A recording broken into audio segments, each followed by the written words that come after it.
Hello sewing friends and welcome back. I'm the Cat Sews and recently I made a top that I wanted to talk to you about. So Stitch Witch Patterns just released their brand new Hemlock top and I was lucky enough to be one of the pattern testers for it. So I'm making this video with my overall thoughts and of course towards the end my making process. Now this is a bit of a full circle moment for this channel because my first making of video was actually about their Tudor blouse released just a few months ago, and now I'm a pattern tester for the latest pattern. Overall, when it comes to Stitch Witch patterns, I adore their brand. I think that they make really fashion forward garments that are incredibly beginner friendly. Anyone can make these and they're simple statement pieces from big puffy sleeves to open backs. They're just gorgeous. This latest release, the Hemlock top, is a wrap top and I think it fits in really well with their collection. So even if this top isn't particularly for you, I do still recommend checking out their store and their brand overall because I think at this point they've got a couple of different styles that would suit a lot of different people's tastes. So I do think they're worth looking at. So just as a general disclaimer, in the spirit of full openness and transparency, I was given this pattern. I did not pay for the pattern personally, but I did do the testing for the pattern and I did provide my feedback. So while I didn't pay for the pattern with money, I did do something in return. Now, the Hemlock top has been released with 14 different sizes, ranging from a 30-inch bust to a 50-inch bust. The waist and hips are a bit more adjustable because you do have the tie. So pretty decent size range to start out with, I think. This is a very simple wrap top and overall probably only took me a few hours to make it from putting the PDF pattern together to completion. So again, it's such a beautiful beginner friendly pattern and it looks really, really lovely. So it is important to note that this is available just as a PDF pattern. You can't yet buy a paper pattern, but when you purchase your PDF, you do receive two formats. You receive the A0 format, which you can send to any printer and they will be able to print it off as a large paper piece, or you have the A4 options that you can just print at home and assemble yourself. So it is a bit more friendly in that regard. You do have some options. However, if PDF patterns are not something you can work with and printers are not accessible, it is worth just being aware that there's no paper pattern version of this available. I will just say that I don't think there's anything wrong with there not being a paper pattern available. I do realise, particularly for smaller brands, paper patterns are very costly to produce and to send out. They're not really worth time for some smaller brands. So I'm not criticising the brand when I say there's no paper pattern available, but I do certainly realise that not everyone has the resources to send patterns to a printer, and sometimes assembling PDF patterns yourself can be quite difficult. I know some people really love them and I will never understand that. I'm not a fan of them and I'm actually not supposed to be kneeling on the ground for too long because I have weird knees. So it's definitely something that I'm conscious of. The PDF patterns aren't always the most accessible things. Meanwhile, some people prefer them because you get your pattern instantly and you can just start working on it straight away. So it's always personal preference, but just something I wanted to note.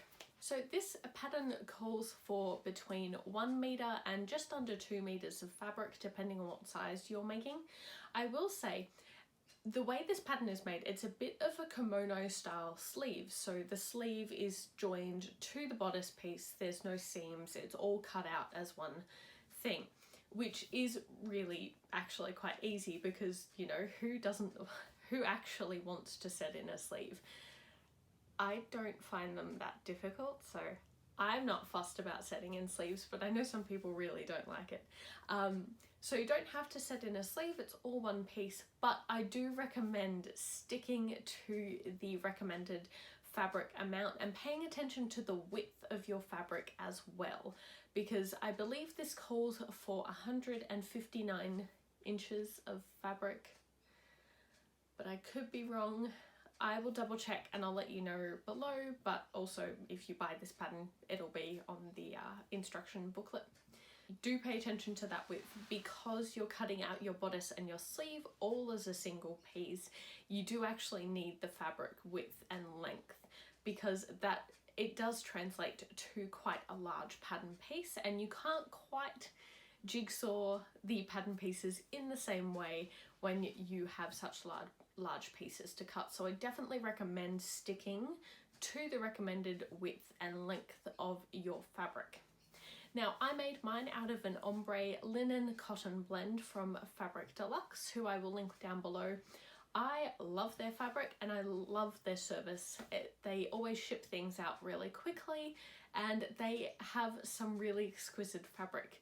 They probably have a bit of a smaller range than some other brands. They're not Spotlight, but they have a wonderfully beautiful curated selection of fabric available.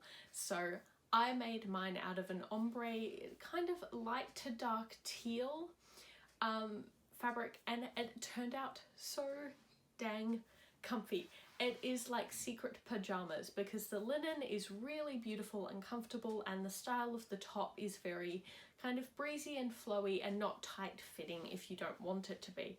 Of course, you can make it a bit tighter if you so wish, but this is just, overall, it's such a comfortable pattern. I'm really delighted with how mine turned out, and I can't praise it enough.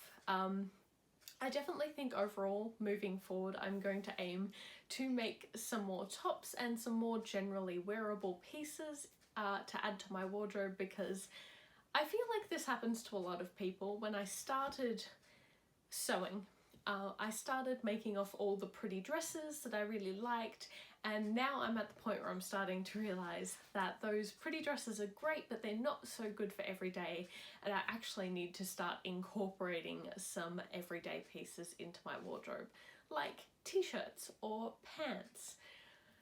Oh boy, I'm going to attempt to make some jeans at some point, and I hope it doesn't go terribly. Anyway, that's for a future video. Overall, I adore the Hemlock top. I think it's a quick, easy sew. It's very simple to put together, and I think you'll like it as well if you like that style of top. So, highly recommend you check it out. I'm going to take you through the making process for my original pattern. It won't exactly line up with the released pattern, so I will flag where there are some differences just to keep everyone informed, because of course I made mine with the testing version and then there's a final version. So I'll just flag any differences where they crop up. So I'll take you through that now. So getting started, I highly recommend that you have a cat to help you out if possible. You can see the lovely ombre of my fabric that I was talking about. Now, I didn't pay enough attention to the width of the fabric when I purchased it. It's actually substantially shorter than what I needed, so I ended up having to chop the sleeves off my top. I added seam allowance to them and then cut them out separately and sewed them back on. And I just used the little balance marks on the sleeves as a guide for where to cut them, so kind of below the shoulder. That way I didn't have to worry about any setting in or anything like that.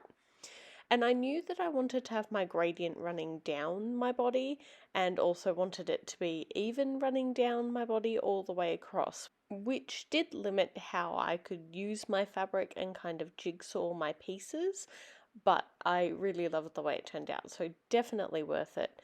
I will note that with this particular linen cotton blend, I had such a hard time marking it, so don't hate me, but my balance marks are all marked in pen, because it was the only thing that I figured out would work with this particular fabric. A few things to note when marking down your pieces. You definitely want to mark the top of your facings, particularly if you're not cutting them out in a very convenient ombre fabric like I am, simply because I found it really difficult to figure out what was the top and bottom of the facing pieces after I had cut them out. Another thing to note is, particularly with the back pieces, I would actually mark what is the sleeve and what is the actual back portion of the top, simply because they're actually quite similar. And the first time I made this, I sewed the two sleeves together instead of joining the back seam. So definitely recommend making things a little bit easier for yourself there. The front pieces don't have much that same issue because they're quite curved, so it's fairly distinctive what's a sleeve and what is not. To start off the sewing for my project, the first thing I did was rejoin my sleeves, which again wasn't a problem because I had already added that seam allowance. And then I went and overlocked almost all of the edges. The only ones I didn't overlock were the ones where a facing would be attached, so the outer edge of the front pieces and the neckline, because you're actually going to trim that seam allowance and then top stitch it, and those raw seams will be enclosed, so no need to overlock those bigger seams. And now I can get started sewing where the pattern actually begins. So first thing is pinning my darts, and as always I use the fabric marks or the marks on the fabric as a guide for where to pin. I make sure my pins go through both lines to make sure that I have the dart precise, and then pinning your two back pieces together. So these aren't cut on the fold as back pieces usually are, however you could quite easily adjust that. But in this case the pattern calls to cut the back pieces separately and then sew that back seam up. And then over to the sewing machine again. I will note here that I have already checked my stitch length to ensure that it was correct for the fabric that I wanted to use. And I'm starting by sewing my back pieces together, just nice and easy with a standard 5/8 of an inch seam allowance. And then from there, sewing the darts. So most patterns do say to start from the base of the dart and sew towards the apex. Personally, I actually find this a little bit difficult to do, simply because I find I can't quite get a very precise tip if I do it that way. So I actually sew my darts in reverse. People can be mad about that if they like, but it does work for me. But at the very least I do leave long thread tails and tie them off in a knot to finish that dart. And then finally just giving your darts a really good press. You're pressing them downwards towards the hem of your shirt. And of course pressing our back seams open as well. And once the darts are sewn and the back pieces attached, we can start assembling our back and front pieces to make the overall shirt.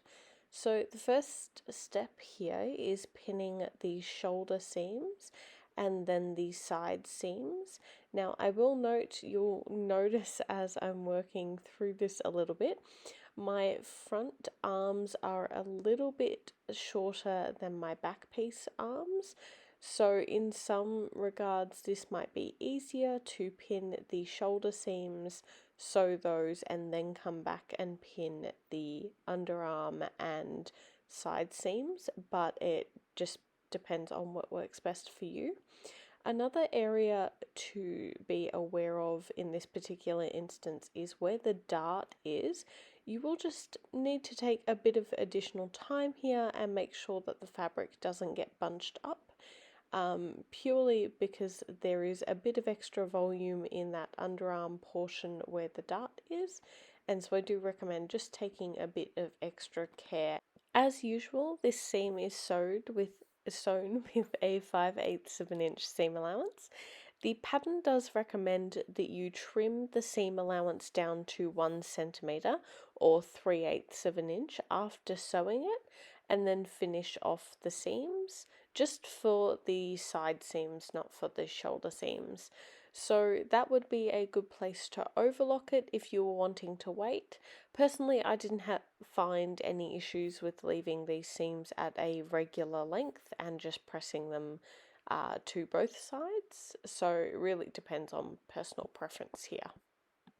And then it is time to attach your facing pieces to each other. So I do really recommend marking originally the top and bottom of your facing pieces.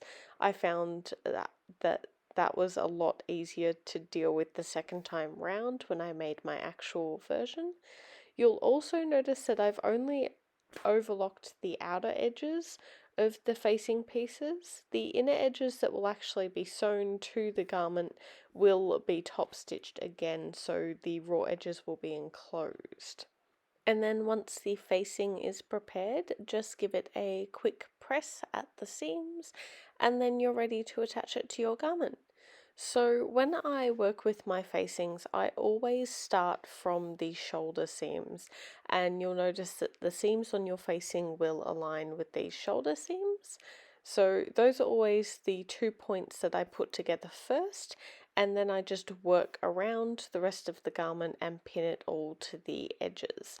I will note with this particular facing, it is deliberately shorter than your top.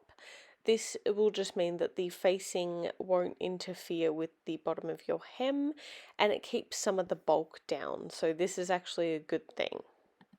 The pattern also notes that you can interface your facings to add a bit of additional stiffness and support.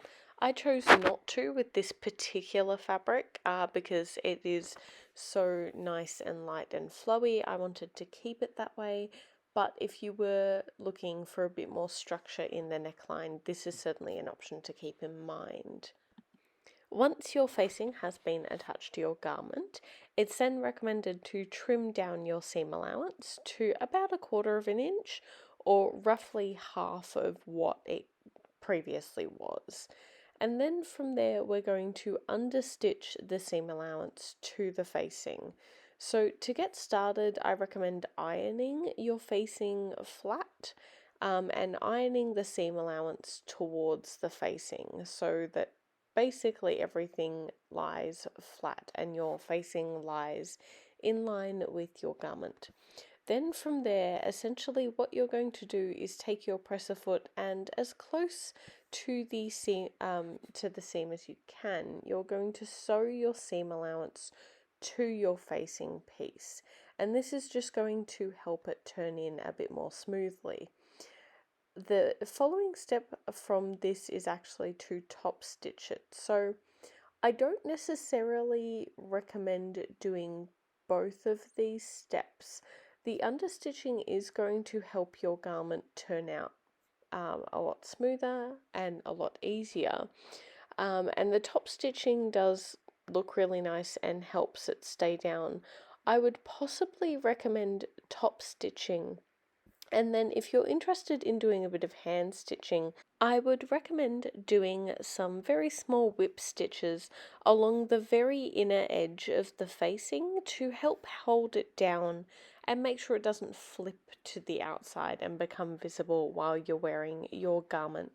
I did notice that when I wore my garment, my facing did this, so I actually ended up doing all 3 steps.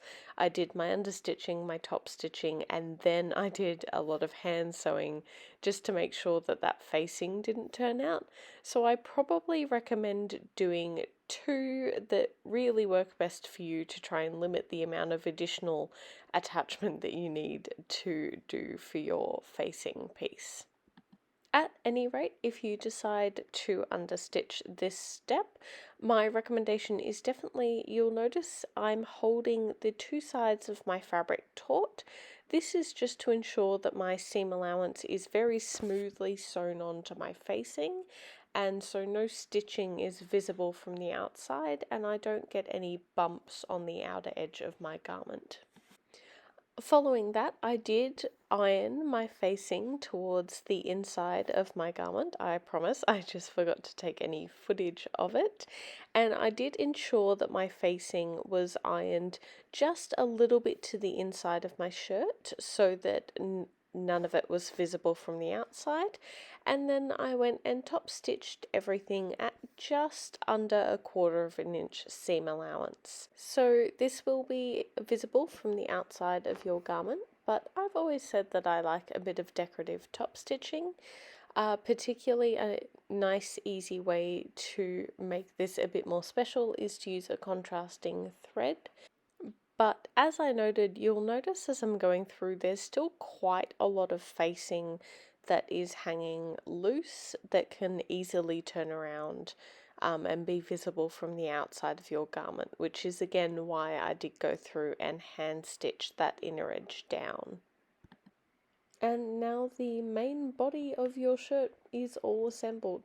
I did say that this was a quick, easy sew, and I'm just on to the hemming of my sleeves and the base of my top. So you'll notice my sleeves are actually a bit uneven here. That is a consequence of me cutting them off and then redoing them. They've just ended up a bit wonky. So I wasn't able to fold them nice and evenly, but yeah, I just kind of winged it and I think they turned out pretty okay, just making sure that they're the same length here. And then we can start doing our hem. So the first thing I did was I actually used my overlocking stitching as a guide to turn my hem.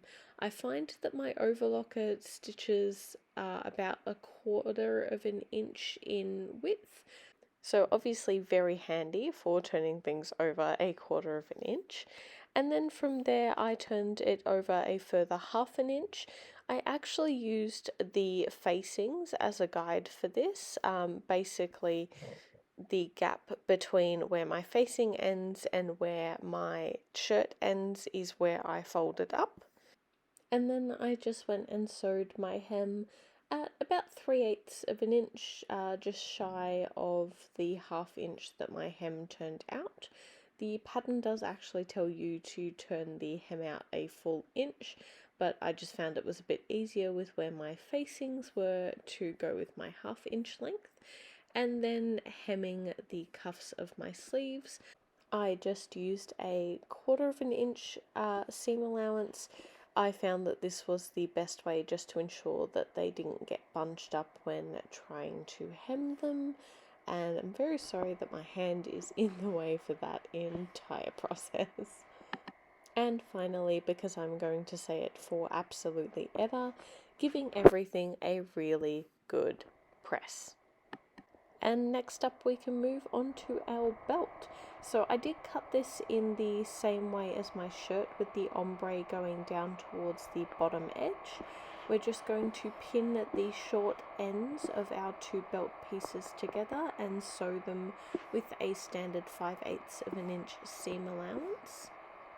And of course, pressing that seam allowance open and then folding the entire belt right sides together lengthwise and then sewing it down at our standard seam allowance. This took a while. There's a lot of belt here and then you just had to turn it out. So before turning it out, we do want to trim our seam allowance down again to about just under 1/4 of an inch.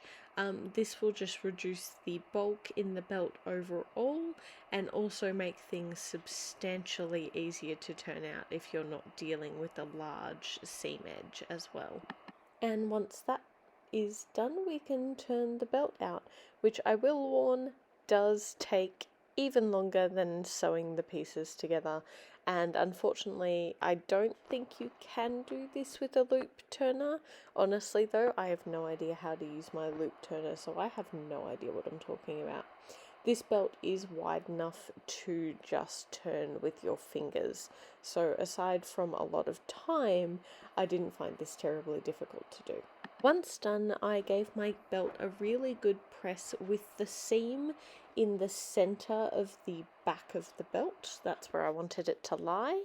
And then I did actually go through and top stitch the entire thing. I wanted it to hold its shape where I had decided I wanted the seam to be, and a bit of top stitching will help this.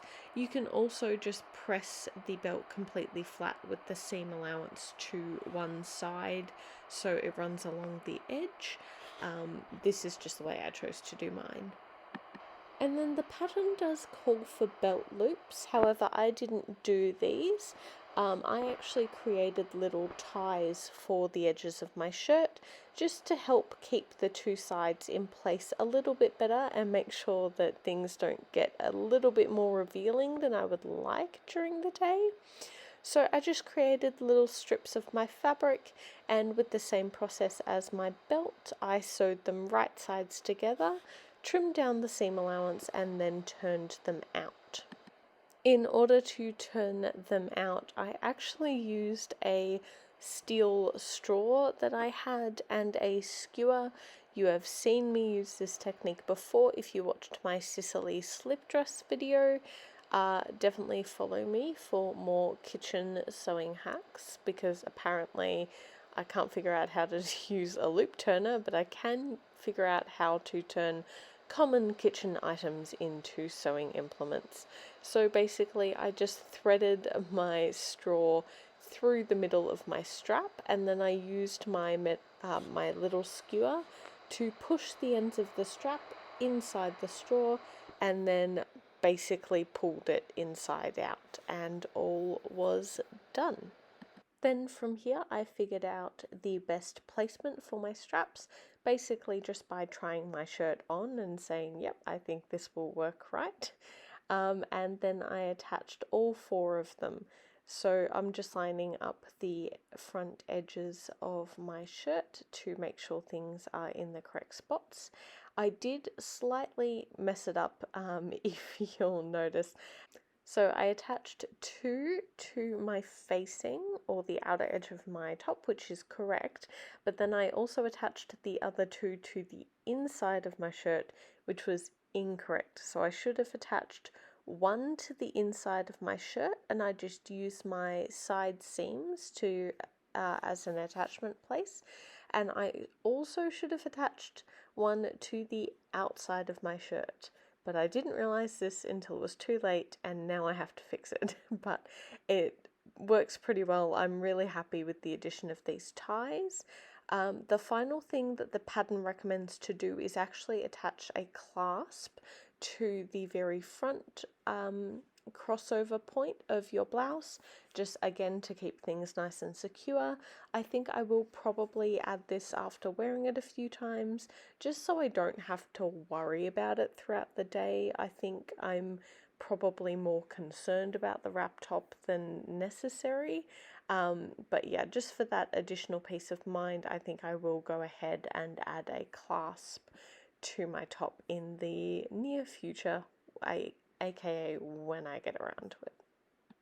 And then that's it. That's the entire Hemlock top from start to finish.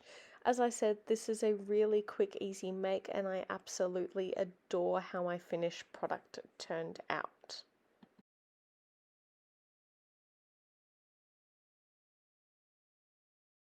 Thank you so much for watching. If you did enjoy this video, don't forget to like and subscribe so that you can see more videos of this same caliber. I hope you enjoyed this. Please let me know down below what you're currently working on and what you thought of this project as well. I think the end result is fantastic. I am super duper happy with it. As I mentioned, I did make some small changes in the end, just to make it sit a bit more comfortably, and I think this is going to become a bit of a staple in my wardrobe. So absolutely delighted with how this turned out, and I hope you enjoyed this video. Alright, bye everyone, happy sewing!